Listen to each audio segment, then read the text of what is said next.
On our latest episode, Josh Pederson and I talk about the importance of Spider-Man Homecoming to Sony, to Marvel, and to the summer box office as it hits theaters this weekend. We also talk about the puzzling decision of CBS and Hawaii Five-0, the winners and losers so far in NBA free agency, and should we reevaluate our stance when it comes to the DC versus Marvel Cinematic Universe? We also have a cut from the latest Super BS Gamescast and a hit song from Moy Navarro. It's another web-slinging adventure full of podcasting skyscrapers we have to navigate through.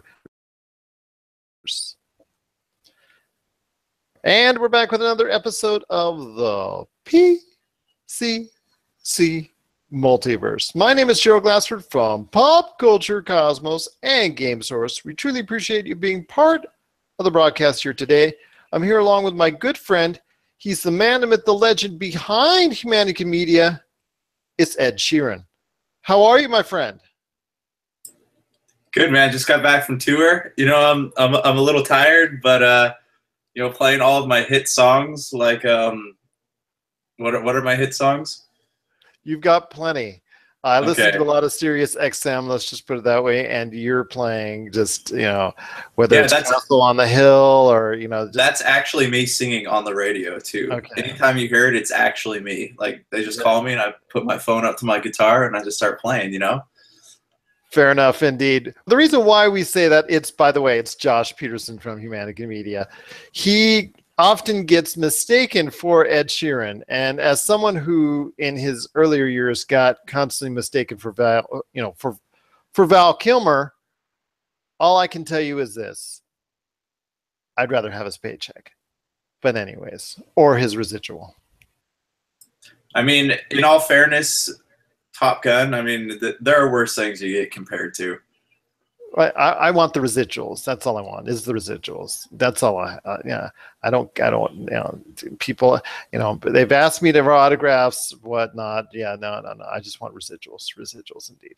But anyways, it's so great to be back on the PCC Multiverse. We're here every Friday night, 7 p.m. Eastern, 4 p.m. Pacific, right here on the Podcast Radio Network. But Josh Pederson, let me ask, what's going on with all the great things going down at Humanity Media? Yeah, I'm trying to think what is going on this week. Well, we just got a successful debut on Tuesday nights, 7 p.m. Eastern, 4 p.m. Pacific on the Podcast Radio Network of one of your shows, the What About This podcast, part of, well, is it, you know, going to be something that you're calling maybe still the Humanity Media Hour or something different, perhaps, maybe? Yes, it will be on Tuesday nights, and it'll have a different title. We're still working on that right now, but it will be original content with clips of other content inside of it. So, yeah, yeah, and there'll be. Where have I heard that before? Yeah, it's kind of a Pop Culture Cosmos format, but you know, we'll make sure the content doesn't overlap each other. Yeah, and then we got, I think it's just Topic Ocalypse is the new thing this week coming out. And you can check out the latest episode of Super BS, which I think is attached to this podcast here. And yeah, that's it for right now. Yes, for streaming and downloading customers. And we're going to tell everybody out there, for all of our listeners that do download and stream us via the various networks. And we're going to give a list right here after the next break of all the different options that we're on. You do get an extra bonus listening thing, whether it's a podcast or whether it's an extra interview. Usually it's a podcast. In this case, it will be the Super BS Gamescast. So if you do download or stream, the option after it appears on the Podcast Radio Network, yes, we're going to have the Super BS Gamescast available for you. So everything going else okay? Just keep going straight forward with Humanity Media. Everything else is going hunky-dory? Everything else is hunky-dory, man. I'll as soon as I know some more stuff about what I'm doing, I'll let you guys know.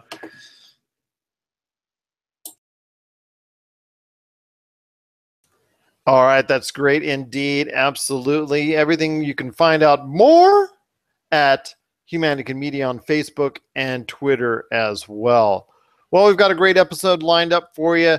Josh is going to be quizzing me on all the stuff going on with the NBA free agency, because I've really done some homework on it as far as taking a look at who's really just made those great additions and who's made those additions that kind of have me scratching my head, and who looks really a lot better at this point in time in the NBA landscape and who doesn't really look so good. So we're going to break that down a little bit later in the broadcast. And then also as well, Josh and I are going to maybe talk a little bit more about the DC and Marvel Cinematic Universe. I know there's a stigma attached to the DC universe, and I also know that the people have a different opinion from that with the Marvel universe and such a favored stance with it over the years. But some interesting facts came up with the success of Wonder Woman that may reshape that thinking for some of you out there. And we're going to delve into that a little bit later in the show as well. We're also going to be talking about CBS's puzzling decision with Hawaii 5-0 and how it really sets a bad precedent for, I guess, it just sends a lot of wrong signals, and we're going to talk about that as well in the show, plus a great song coming up from Moy Navarro, and again, like I said, a clip from the latest Super BS Gamescast. Well, Josh, I have some high hopes now going into the rest of the summer season. We've talked about how disappointing it was in May and even heading into June, but Wonder Woman and then Baby Driver and Despicable Me 3 doing okay. Baby Driver really exceeding expectations. War of the Planet of the Apes really looking good as it heads into theaters next week. But the last possible big hit of the summer, Spider-Man Homecoming, is hitting theaters this weekend, and by all appearances, it's really going to do well with consumers and also as well with worldwide. The studio responsible for it, Sony, along with their new good friend, kind of on good terms friend, Marvel, as far as their coordinating effort on the Spider-Man character within the Marvel universe. So I ask you, Josh, what are your thoughts heading into the weekend as far as Spider-Man Homecoming's big return to theaters after, well, let's say this is the third kickstart for them in the movie realm? Is this the third time is the charm, or if they don't get it right, should they even go back to it at all? Yeah, see, that's an iffy question, just because it's the third time, but I think since it's already intertwined within the Marvel universe now, I don't think they should go back, even if it is bad, which I've been trying to not open any of these articles I'm seeing, but from the headlines, it's looking like critics really like it. So got a very strong, fresh rating, and also as well a really, really good Metacritic rating as well. So very solid, just waiting for a lot of consumers' reactions. But I know I'm going to be able to see it this weekend as well, and we'll share my thoughts on the Monday show at the Pop Culture Cosmos shows at 10:30 p.m. Eastern, 7:30 p.m. Pacific on the Podcast Radio Network. But go ahead. Yeah, that was a nice plug there. Thank you, sir. See, this is a danger with shared universes. Is just the fact that you can't, once you throw a character in there, you can't just you can't reboot it. Like that's so, that was, I guess, one thing that Sony did do right was they didn't make movies based off the other Spider-Man characters until now, and now they're probably going to beat it like a dead horse. But even if this one was bad, I think they have no choice but to just keep moving on with it and try to do it better the next time. Because can you imagine what would happen? Like, what would have happened if one of the Iron Man movies was bad, or if people didn't like Ant-Man or Doctor Strange? Well, Iron Man 2 was bad as far as from a critical standpoint. Yeah, and that's a perfect example right there. They made that movie, and then they just kept moving forward. They didn't worry about that. They weren't like, oh, we have to reboot Iron Man. So you kind of don't have a choice. You're locked up once his character's out there. But from what I understand, he's actually movie's really good, and I'm looking forward to seeing it. Well, for me, this is the third time is the charm, I think, because like I said, I better like it. Well, I don't have to threaten, but I better be good because I will have no more tolerance or patience for any more iterations of Spider-Man. I don't want to see any more reborn Spider-Man movies if that's the case, if this is not going to work out, because I've sat through 5 Spider-Man films and I haven't fallen in love with any of them. I know you have a deeper affinity for the Spider-Man character, but I have, like I said, seen all 5 of the Spider-Man films, and okay, their barrier for success to keep the films going is a lot higher than maybe what it should be, because the films themselves have garnered over $500 million on, I think, almost every, if not every, iteration so far. So for a lot of films, that would be great, but obviously they haven't achieved that mega 800 to $1 billion status on the last Amazing Spider-Man. So that's why they had to go ahead and make this change. So Yeah. it seems like the expectations for Spider-Man are high in Sony. Now they're kind of like tempering their enthusiasm now, but the reason why they're doing this in the first place, and they allowed Marvel to have Spider-Man in Captain America: Civil War and all that. They felt that there was such a bad image and a bad tarnish with the previous Spider-Man. I didn't think it was so bad. I didn't think it was great, but I didn't think it was to the point where it was so cartoonish as some previous iterations of Spider-Man. But I don't know. That's at this point in time. The Andrew Garfield Spider-Man completely blows the Sam Raimi Spider-Man out of the water. Like, just hands down, it is such I didn't think it was so better bad. quality film. I didn't think it was so bad. I didn't think it was great, but I didn't think it was so bad to the point where Sony had to reboot it again. But hey, look, that's water under the bridge. They're doing it. Tom Holland seems to be really effective in the role, and they're putting a kind of slight different slant on the Peter Parker character, which is fine. I have no problem with that, as long as it's good and it's well made. That's all I care about at this point, because I don't know, just Sony's expectation of what the Spider-Man franchise should be and what the reality of it is, maybe two different things. But at this point in time, all instances look like it may be at $100 million opening here weekend, if not more. So that's definitely a good sign indeed, and possibly could do very well overseas from to the tune of maybe $200 million or over. So that's a great start for all intents and purposes. So we'll see what happens. I don't know, as far as what are your thoughts going into the movie? What are your expectations on maybe elaborating more on not only the Peter Parker character in the high school form, but also as well the Vulture character coming from, I believe, the damage control unit. Is that correct? Yeah, I mean, it's an interesting dynamic. I do like the idea of having Peter Parker in high school, just because that's straight from the Ultimate Spider-Man comics. So that's something that we were hoping for with the Amazing Spider-Man, and we sort of got it. But like, this is like a straight up new iteration of Ultimate Peter Parker. So that's cool in that fact. And as far as like villains go, I think that it's really, really stupid that Sony is. Sorry. I think it's really stupid that Sony has Carnage and Venom and won't let them appear in the Spider-Man Marvel films. As far as I know, they've indicated that they're not going to let them do that. Yeah, so I mean, we want to see Spider-Man face off against Carnage. That's like his ultimate villain, and they don't have access to him. So I don't know if like Vulture was something that I would have picked as a villain, but I'm curious and I'm interested, and I can't wait to watch it. But at the same time, I hope that it's not, because Vulture is one of the more cartoony villains of Spider-Man. So I'm hoping that it's not over the top. I'm hoping it's handled well and not over animated as Marvel tends to do with some things. But we'll have to see.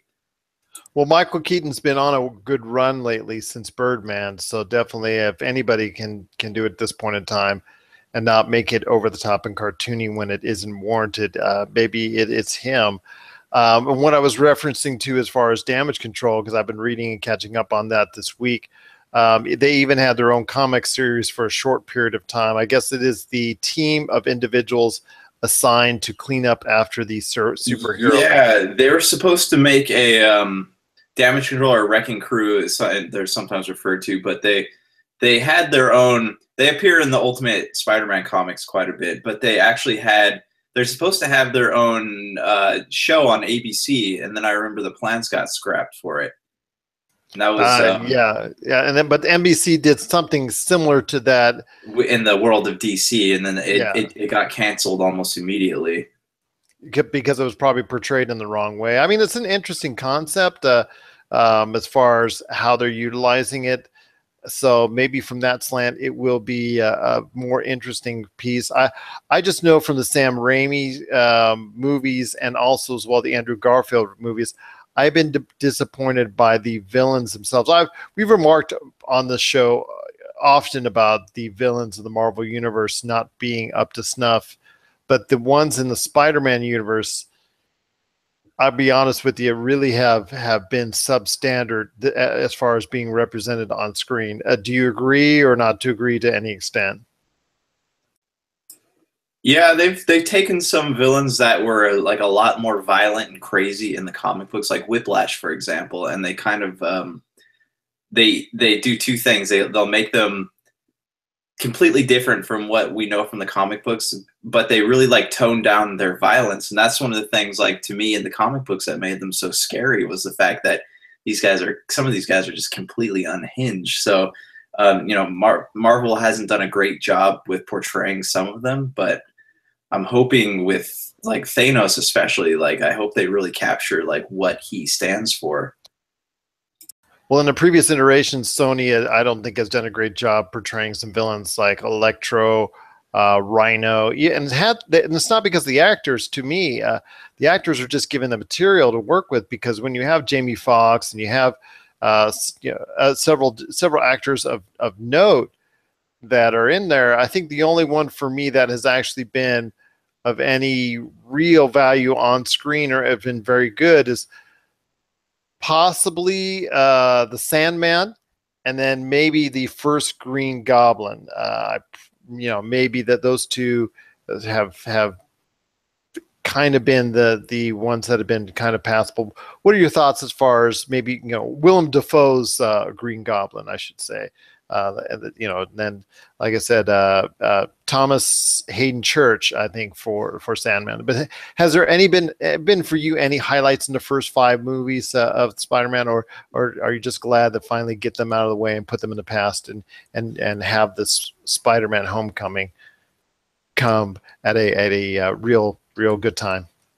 This is my concern with Spider-Man Homecoming. I liked the first Amazing Spider-Man so much, and I loved Andrew Garfield as Peter Parker, that I'm afraid it's not going to live up to it, because that was literally the perfect superhero movie to me. It had the villain, like Lizard, like he was a tragic villain, like he was a truly tragic character, and the fight between them two, it was very emotional, very impactful. The movie had its dark points, but had some funny moments too, and it was like that was the first time I'd watched a movie like that, and like I felt things. Like I was like, whoa, this is like sad. It's funny. It was a very emotional movie. So I think they captured Lizard. Like he's probably the best villain that's been in a Spider-Man film so far. Like I didn't care anything really for Electrode or Harry Osborn.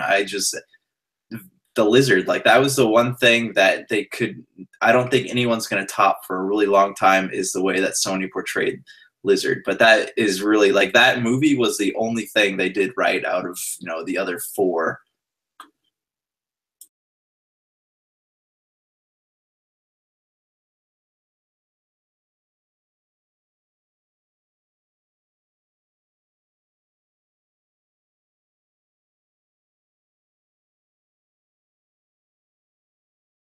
Well, that's that actually is some great points indeed. I remember the story as far as the lizard is concerned, and his realm in the first Amazing Spider-Man. And yes, it did have its tear-jerking moments, because this is something that he really didn't want to evolve into, and then just it obviously it changed him, and that point, and until the very end where it became an emotional breakdown. But indeed, so I guess. For me, I guess maybe we'll just treat it as a clean slate, and just try to put that in the past, and see if we can go forward with this new Spider-Man Homecoming. Although, like I said, if they don't do it right this time, then I don't think they should do it all. Just do what we want them to do with Fantastic Four, and maybe what some people out there want them to do with the X-Men, and just give it to Marvel. Just let Disney and Marvel deal with it. And there you go. But for now, we'll give it a shot. Spider-Man Homecoming looks very promising indeed, and it's on its way to a big weekend. How big? We'll report on it on the Monday show, and we'll definitely take a closer look at the film itself, because are you going to be able to see it this weekend? I'm hoping so, but I might not be able to see it until Monday, unfortunately. Shame on you indeed. No, just kidding. Yeah, I will be able to see it this weekend, so definitely looking forward to it, and I'll definitely share my thoughts on the movie itself. And as for everyone else out there, if you have your thoughts on Spider-Man Homecoming and how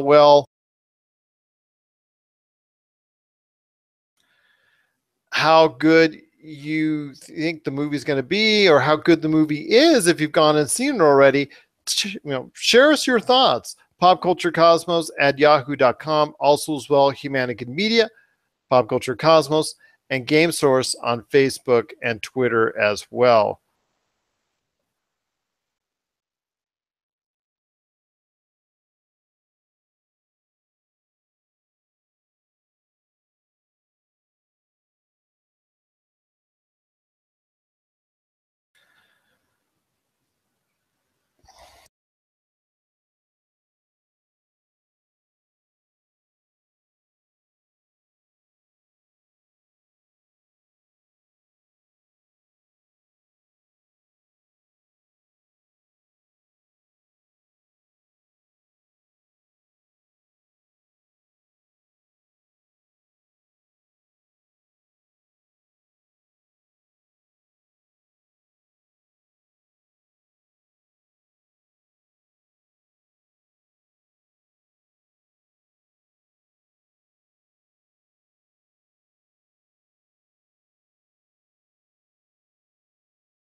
Where did you last hear me? Because I didn't realize I just had the mute on.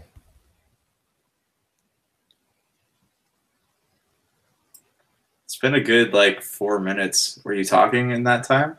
Yeah. Oh, well. I thought that you were waiting for somebody to leave. I was waiting for my mother-in-law to close the door. But I forgot where I left off.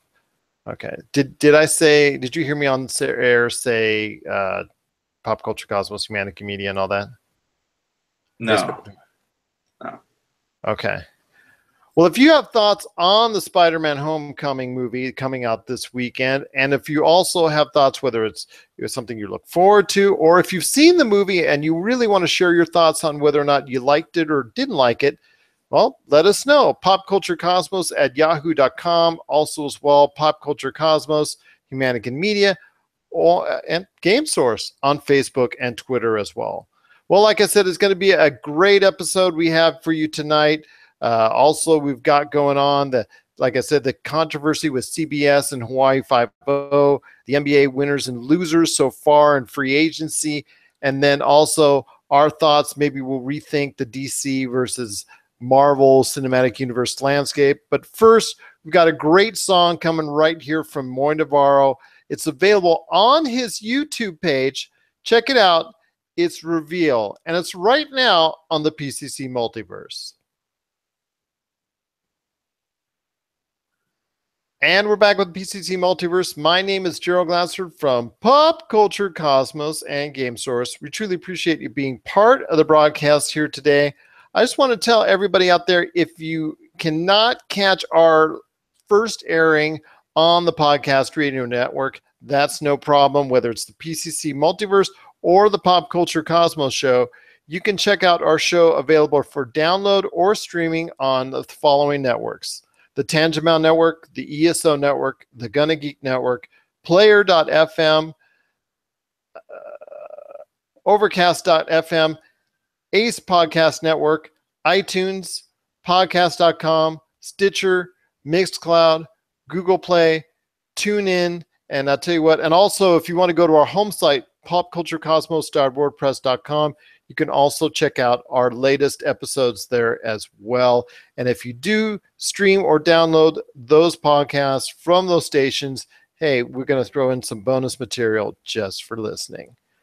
Well, Josh, did you hear what CBS actually said recently as far as letting in their decision to not meet the contractual demands for co-stars, longtime co-stars of the series, as far as Grace Park and as far as the co-stars for a series? Did you get a chance to read up a little bit more on that? I have not. So what is going on, if you wouldn't mind explaining it to me a little bit?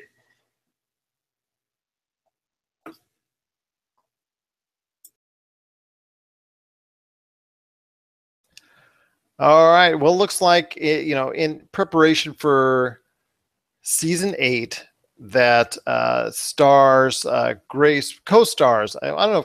They're now so intertwined with the actual show that you might as well just say they are stars along with the two leads that have been there for so long as well. Daniel Day Kim and Grace Park leave because they just cannot come to contractual terms with CBS and the producers of Hawaii 5-0. They wanted to be paid in equal with Scott Kahn and Alex O'Loughlin because now they become so intertwined in the show. And I agree. I'm not a super fan of the show by any stretch of the imagination, but I do catch occasional shows when it's either on CBS or TNT. And I have seen, as far as from the older episodes to now in the different seasons, that they have become more and more relied upon as far as their characters and the storylines are concerned.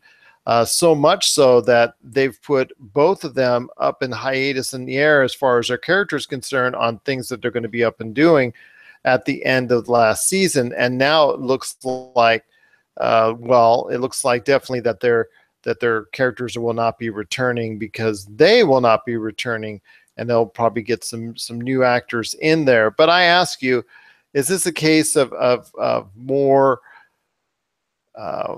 incorrect decision made by CBS, not seeing as far as maybe the best way to handle this? Because I think they're worth the money, because they now are such an integral part of the television program, and I think that the Hawaii 5-0's time is limited because of it. And I just think that it's another case where it just leads to more speculation regarding ethnic issues and regards to more whitewashing complaints. And in this case, I see it pretty much fairly validated. What are your thoughts?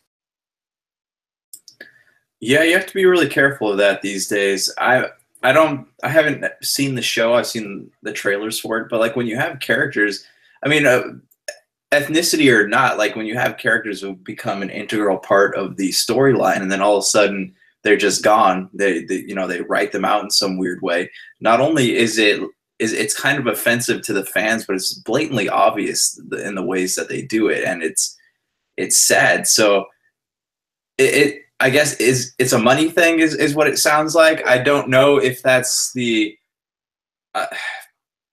especially because this is my thing with television shows. Television, cable networks especially, like these shows, they're dying. Like cable television is slowly dying. So if you take the few things that people actually like about the characters and you take them out, like that's just one more excuse for people to not watch television anymore and say Hawaii 5-0 is the one show you watch each week. That's going to turn you off of it, and you're just going to go find like a digital service or a subscription service to start watching that. Because I know like other shows like CSI and Bones, like those were really like the last shows that people really watched each night, and now that those are over, people aren't really watching TV that much anymore. Am I correct in thinking that? Well, NCIS had its large numbers worldwide. Once CSI started to wane, NCIS took over as far as that realm. They're even on a downslide as far as from what they were recently, in the recent past. The Walking Dead, which garnered huge ratings, as far as it was the most watched show on, I guess you consider broadcast television, even though it's cable programming. It was the regular, that, and it still is to an extent, but even their numbers have sharply declined. It's just, I don't know. It just seems like these networks make these decisions and don't realize they pretty much have, with that decision, have killed off Hawaii 5-0. I don't see good numbers from Hawaii 5-0 at this point forward. This is Alex O'Loughlin, who's the star of it. This is his last contractual season, and he's rumored to probably not come back, even if the show gets renewed. So at this point in time, it looks like not a good sign for those who actually liked Hawaii 5-0 for so many years.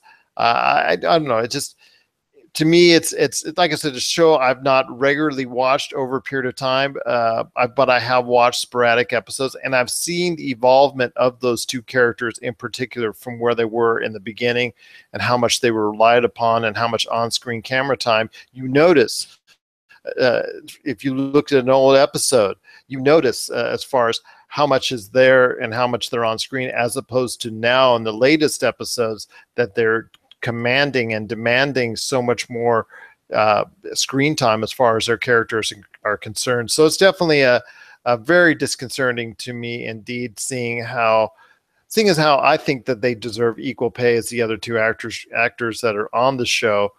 What are your thoughts on Hawaii 5-0 and CBS's decision to, I guess, not extend the contracts and make them on a level as the other two stars, and the decisions made in regards to Grace Park and Daniel Day Kim? What are your thoughts on this? Please share your thoughts. Is this another case where, ethnicity has gotten in the way? Or do you think this is just a poor business decision, or what have you? Let's just try and get that dialogue out there to see your thoughts. Share us with us, popculturecosmos@yahoo.com. Also, as well, Pop Culture Cosmos, Humanica Media, and Game Source on Facebook and Twitter as well. That's again, Pop Culture Cosmos, Game Source, and Humanica Media on Facebook and Twitter as well.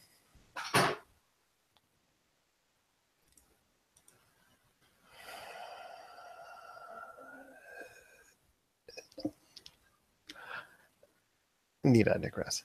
Anyways, when we come back, we're going to be playing a clip from the latest Super BS Gamescast, and right after that, we're going to be talking. Josh is going to quiz me on some of the NBA free agency winners and losers, and we're going to be talking about that right after the break and right after the cut from the Super BS Gamescast. This is a PCC Multiverse. Need to go to Twitter here for a second. Twitter.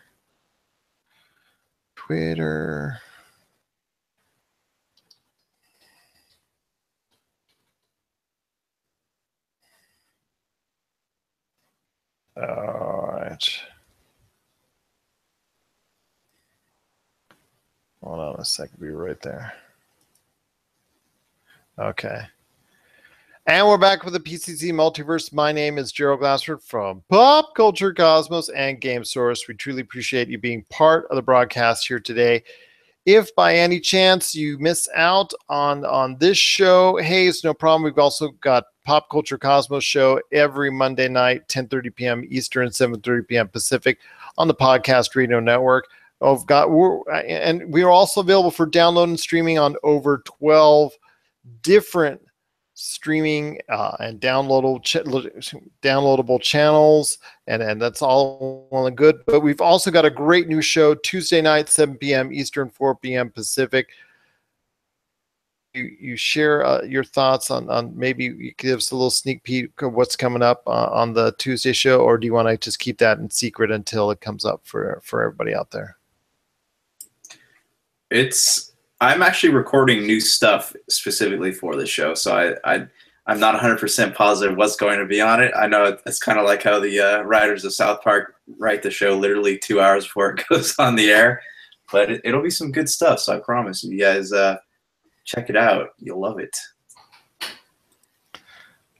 Well, that's great indeed. Definitely looking forward to that as it hits the airwaves. As it hits the airwaves, 7 p.m. Eastern, 4 p.m. Pacific, every Tuesday night, Humanica Media show, as far as probably going to be renamed in some form or fashion, but it is all new original content mixed in with some of the great stuff that you can find on Humanica Media every Tuesday night, 7 p.m. Eastern, 4 p.m. Pacific on the Podcast Radio Network. Well, Josh, it's been a great episode so far, but I wanted to go ahead and give some people out there, hopefully, my insight on what's going on with the NBA free agency. If you haven't heard our great conversation with one of our NBA experts, Anthony Barberin, you got to check that out. One of the previous episodes of the Pop Culture Cosmos.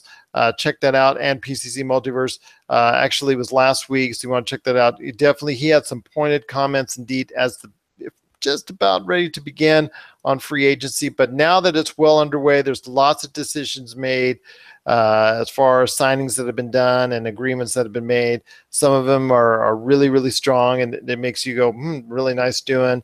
And then some of them are making you scratch your head. And Josh, as someone who really is in tune with what's going down with the NHL format, he sees it all the time as far as when their free agency comes around. But Josh, I'll let you go ahead and play the Inquisitor to me on what's going on with the NBA free agency. Hey, Gerald, what's going on with the NBA free agency?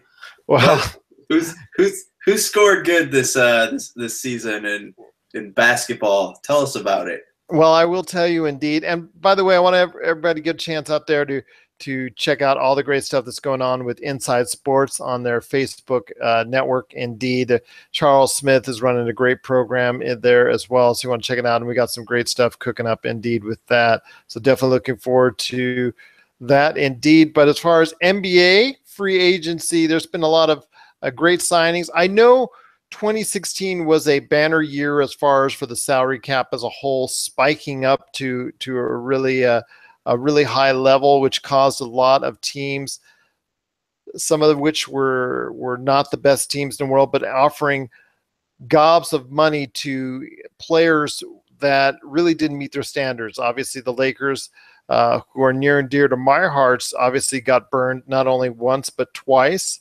With Timofey Mozgov and Luol Deng.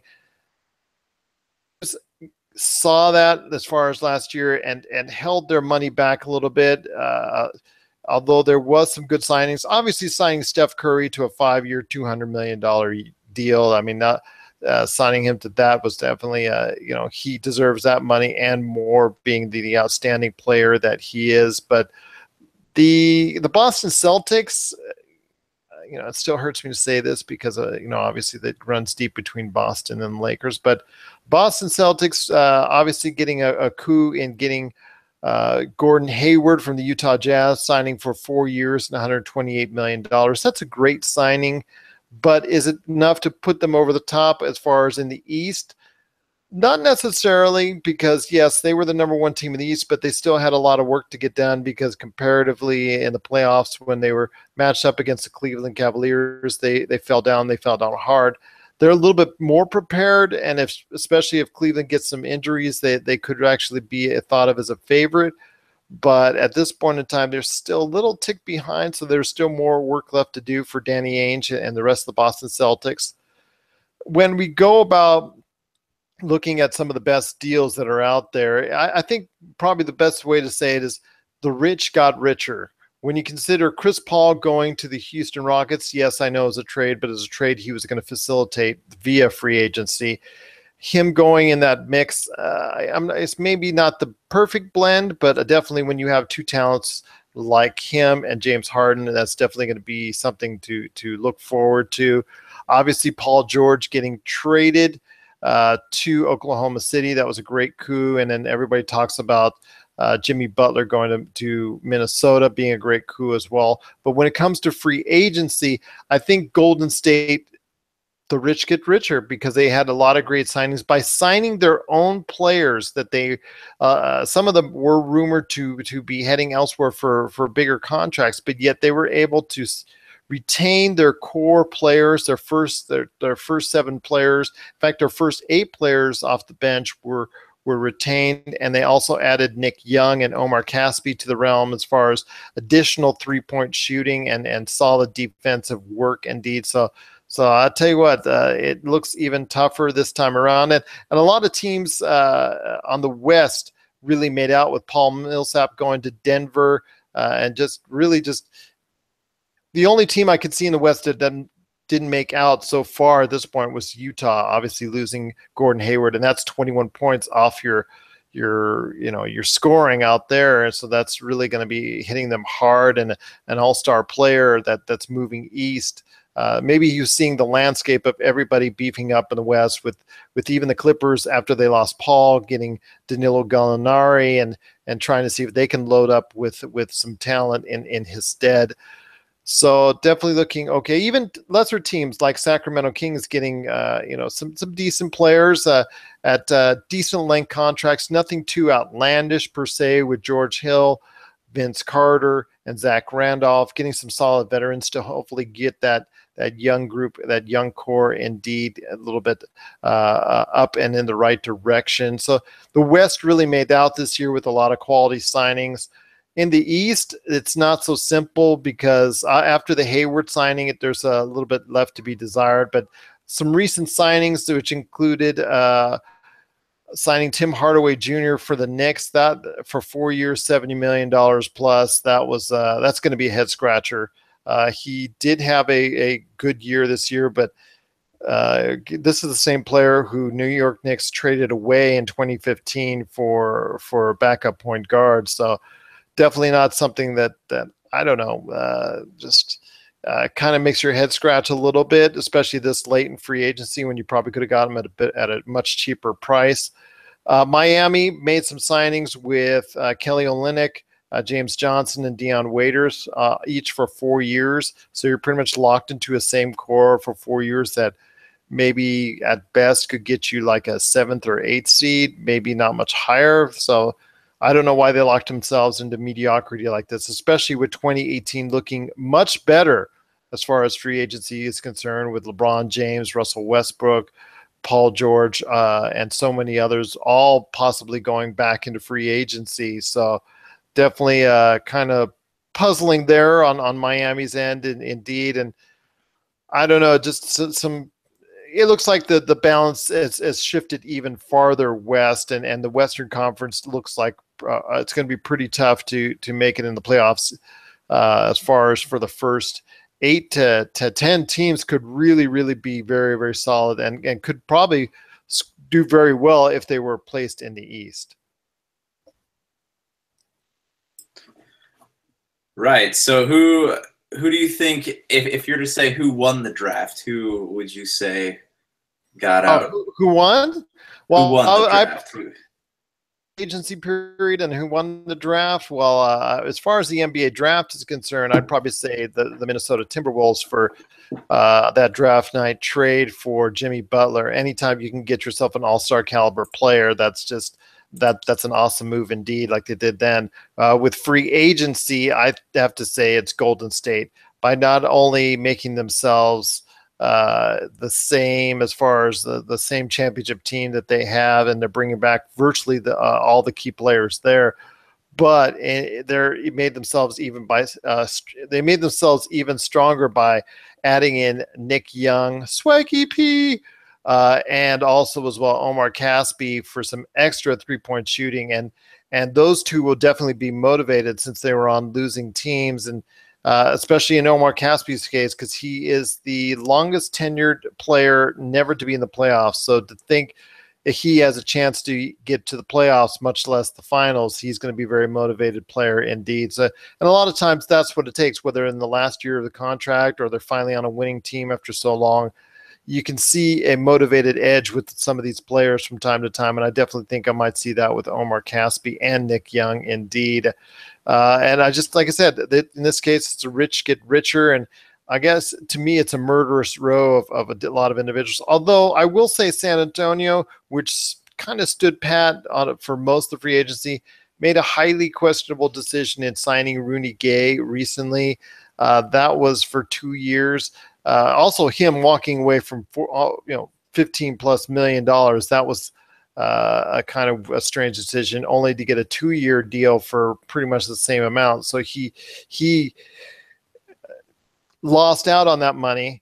They signed him with Sacramento. They signed him with San Antonio signed him for 2 years for pretty much the same amount. He's just coming off an Achilles tendon tear, so who knows if he'd be ready for the season, and who knows if he'll be effective at this point in time. He's past 30, so usually Achilles tendon injuries really do a number on NBA players. Just ask Kobe Bryant, and just ask so many others who've occurred the injury, and to do it after the age of 30, it makes it even worse indeed. So that was a little bit of a head-scratching move, seeing how they already have a top small forward and a power forward already. But what are your thoughts out there on NBA free agency? There's some good moves that were made that are out there, or do you think there was just a lot of money being thrown around for no good reason?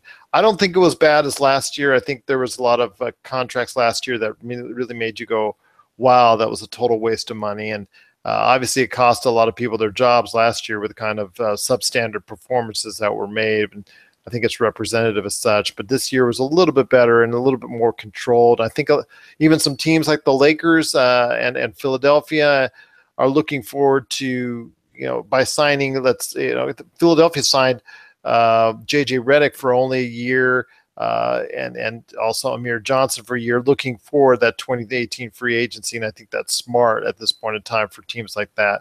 What are your thoughts on NBA free agency? Who won? Who lost? How did your team do? Please let us know. popculturecosmos@yahoo.com. Also as well, Pop Culture Cosmos, Game Source, Humanica Media, and Inside Sports on Facebook and Twitter as well.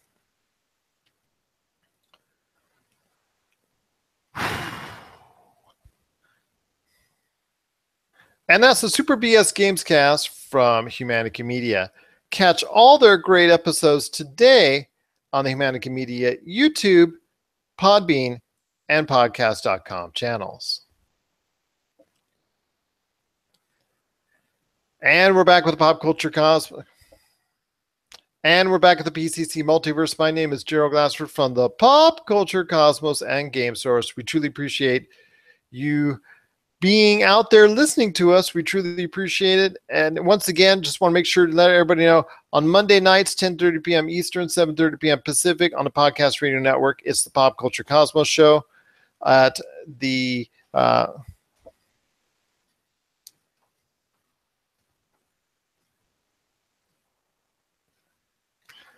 once again, at 10:30 p.m. Eastern, 7:30 p.m. Pacific on the Podcast Radio Network, it's the Pop Culture Cosmos Show. At Tuesday on the Podcast Radio Network, 7 p.m. Eastern, 4 p.m. Pacific, it is from Humanica Media. You got a good solid hour of their great programming. And then on Fridays, it's the PCC Multiverse, 7 p.m. Eastern, 4 p.m. Pacific on the Podcast Radio Network. Well, Josh, did you see recently that how well that Wonder Woman is doing? It's garnered well over $700 million worldwide, and it is fast approaching, as far as the numbers are concerned worldwide, what previous iterations in the DC extended universe, Man of Steel, and also Batman versus Superman. Do you see how well it's doing on its numbers? Yeah, I've been watching those. I've been reading the articles and watching the numbers. It's interesting. It's not unexpected. This is probably the first time a movie has made that much money that's actually deserved to make that much money, with the exception of Man of Steel, which was actually a very good movie. I know people disagree with me on that, but yeah, this movie. Hey, go Wonder Woman. I mean, this is like the true like break into. This is the first DC movie that's been done right since Man of Steel. So good for her. Good for them. Well, I want to ask you, out there, what are the thoughts out there from the basic list, from the general consumers out there, the general listeners, the general audience out there, in regards to the DC universe versus the Marvel universe? I know we've shared our thoughts many times on the show between the two. Well, what do you think the regular, the average Joe out there, what do you think they're thinking as far as those two movie universes are concerned? It's a very, very weird split between them, because I know people who hated Man of Steel, hated Batman vs Superman, Suicide Squad, absolutely loved Wonder Woman, called it the best DC movie yet, and called it better, that said it was better than most of the Marvel movies they've seen recently. I think they're two different tones, two different types of fans. I think with these movies, though, unless you are an avid comic book fan, it's really just a flavor of the week. It's whatever is trending, whatever people are talking about, you're gonna go and see that movie, and it's really a back and forth type thing. So say Spider-Man, which has been getting really great reviews, it's going to people are going to go watch it this week, and they're going to be like, okay, that was the best comic book movie I've ever seen, and they're going to completely forget about Wonder Woman. So it's really just a flavor of the week thing. Personally, I don't like either franchise better than the other one. I like to see the takes on each character and how they handle it. The whole like dark versus comedic thing doesn't really matter to me. It's a different take for both things. The DC universe is a lot darker, and sometimes that's refreshing to see, but sometimes it's funny to see what Marvel's doing. But yeah, for most people who aren't comic book fans, I think it's just a flavor of the week type thing. Well, I will say this, that the general consumers out there, the feeling I get is that they think much higher of the Marvel universe, as I do, as far as their track record is concerned, than the DC universe. But I read an interesting article the other day when in concerns with the DC versus Marvel universe, and 4 movies into each. Guess who you would think has the upper hand? You would think Marvel, I guess, is what you want me to say. Yes, okay. But actually it is DC with the success of Wonder Woman. All the 4 movies combined, the DC extended universe has now garnered over $3 billion, which at this point, comparatively speaking, 4 movies into the Marvel universe, they had not reached the $3 billion mark as of that time. Now, obviously they have, because Avengers, Ultron, and so many other movies have pushed that over the edge many times over. But at that point, 4 movies in, which was, I believe, Iron Man, The Incredible Hulk, Captain America, and the first Thor. Is that correct? Yeah. Sorry. Wait, say that again one more time. Iron Man. Then came The Incredible Hulk. And then Thor, or Iron Man 2, and then Thor, and then Iron Captain Man 2? America. Okay, Iron Man, Thor, and then, so Captain America was number 5. Yeah, Captain America was the last one before the first Avengers. Okay, so that's okay. So it's Iron Man 2 and then Thor. So with those four movies, not counting Captain America, they had not reached $3 billion. So on a box office standpoint, you have to say, going into each realm that DC has a leg up. But in perception wise, Marvel obviously now has the leg up, hand over fist over the actual what the DC representation has made up. But now with Wonder Woman doing so well, do you think the focus and the everybody's viewpoint of universe versus universe has changed, or is going to be maybe changing in the future with Justice League coming out, Thor Ragnarok coming out, Black Panther, the Infinity Wars, and then all that good stuff coming on a long way from DC as well? I think that it'll do well just because it's a new take, not on the characters themselves, but as far as the comic book movie is concerned. I think with Marvel, we've been with it for 4 or 5 years now, 5 or 6 years now. It's been a while since the first Iron Man came out. We've kind of 9 years. 9 years, yeah. So we've explored this. We've been exploring this universe for a really long time, and it's been fun. It's been a good ride. I think Spider-Man will kind of refresh it, and I know Infinity War is going to kind of close off this 22 movie arc that they've created, and then who knows what's going to be after that. But with DC, it's kind of, we haven't seen a lot from them yet. We haven't been following them for all these years. Well, we have, but they've just been very slow about putting their movies out. So I think DC is going to pick up a lot of steam, especially if Justice League is successful, and what comes after that could be, it could take a lot of people who are fans of the Marvel films could be switching over to that. They'll probably see both, but I think that there will be more interest in DC now that Marvel's kind of established itself, and people might be getting tired of that style of movie. Well, I think for me, it's just what I've seen is, I think it was fresh what Marvel was doing back in the day with Iron Man leading into, the Incredible Hulk, having that short little teaser at the end that associated Iron Man and the rest of the Avengers initiative, and then going on with spoilers, sorry, Iron Man 2, and then also Thor as well, and getting into that realm and connecting the dots in that fashion. We had never seen really anything like that before, and in such a coordinated fashion to tell a bigger story and a bigger narrative over so many different pieces.